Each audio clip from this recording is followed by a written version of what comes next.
नमस्कार, न्यूज़ 80 पर स्वागत है आपका। मैं हूं आपके साथ सुहानी मलिक। उत्तर प्रदेश की 80 लोकसभा सीट जीतने का दावा करने वाली बीजेपी अब संगठन और सरकार के कामकाज की समीक्षा करने जा रही है। इसका दौर आज से शुरू होकर और रविवार तक चलेगा। बीजेपी के राष्ट्रीय संगठन महामंत्री बीएल संतोष 2 दिवसीय दौरे पर लखनऊ पहुंचे हैं।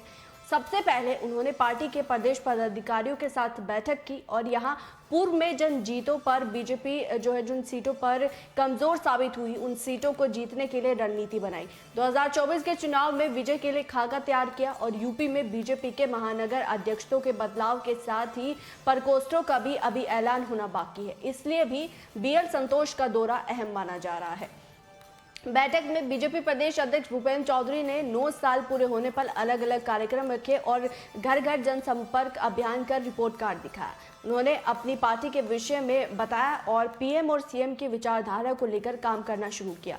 अब आपको बताते हैं कि बीजेपी कोर कमेटी की बैठक मुख्यमंत्री आवास पर हुई। बता दें कि इसमें मुख्यमंत्री योगी आदित्यनाथ, दोनों उप मुख्यमंत्री केशव प्रसाद मौर्य और ब्रजेश पाठक के अलावा राष्ट्रीय महामंत्री संगठन बीएल संतोष, यूपी बीजेपी प्रदेश अध्यक्ष भूपेंद्र चौधरी और प्रदेश महामंत्री संगठन धर्मपाल सिंह भी मौजूद रहेंगे। और यहाँ 24 के लोकसभा चुनाव को लेकर आगामी कार्यक्रमों और पार्टी के महासंपर्क अभियान को लेकर भी चर्चा संभव है। और सबसे ज्यादा अगर फोकस अब बीजेपी का फिलहाल में है तो वो है पश्चिमी यूपी में, क्योंकि पश्चिमी यूपी में सबसे ज्यादा कमजोर स्थिति में बीजेपी है। अगर हम पूर्वांचल की बात करें तो पूर्वांचल में बीजेपी ने खुद को मजबूत कर लिया। एक तरफ संजय निषाद उनके साथ है, अपना दल उनके साथ है और अब जैसे कि ओपी राजभर भी उनके साथ आ गए, तो पूर्वांचल में जो बीजेपी है वो बेहद मजबूत स्थिति में दिखाई दे रही है। लेकिन पश्चिमी अभी भी बीजेपी के लिए यहाँ सरदर्द बना हुआ है, जिसको लेकर लगातार यहाँ तमाम तरह के जो कार्यक्रम है वो बीजेपी की तरफ से चलाए जा रहे हैं। पश्चिमी यूपी पर अब बीजेपी का सबसे ज्यादा फोकस है।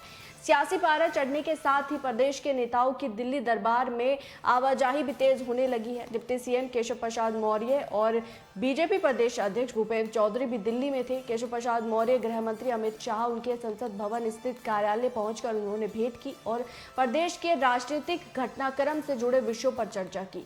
संसद भवन परिसर में भी केशव रक्षा मंत्री राजनाथ सिंह से मिले। तो अब बीजेपी का पूरी तरीके से फोकस जो है वो पश्चिमी यूपी पर है, क्योंकि पूर्वांचल जो है वो एक स्ट्रॉन्ग जो एक कनेक्शन होता है बीजेपी का वहां है। और लेकिन पश्चिमी उत्तर प्रदेश में अब बीजेपी खुद को मजबूत करना चाहती है और इन सीटों पर ज्यादा फोकस है जहां बीजेपी या तो कम मार्जिन से जीती थी या फिर जहां हार का मुंह बीजेपी को देखना पड़ा था। किसान आंदोलन का जहां सबसे ज्यादा असर पड़ा था, जाटलैंड में जहां सबसे ज्यादा असर पड़ा था और बीजेपी को जहां सबसे कम जो है वोट मिले थे, उस पर अब बीजेपी का फोकस है। पूरी तरीके से बीजेपी अब इस पर काम शुरू कर दिया है और इसकी जिम्मेदारी जो प्रदेश अध्यक्ष भूपेंद्र चौधरी उनको दी गई है। बहरहाल इस रिपोर्ट पर आपकी क्या राय है, आप क्या समझते हैं, वो जरूर कमेंट बॉक्स में बताएगा। मेरे साथ फिलहाल इतना ही, मुझे दीजिए इजाजत। नमस्कार।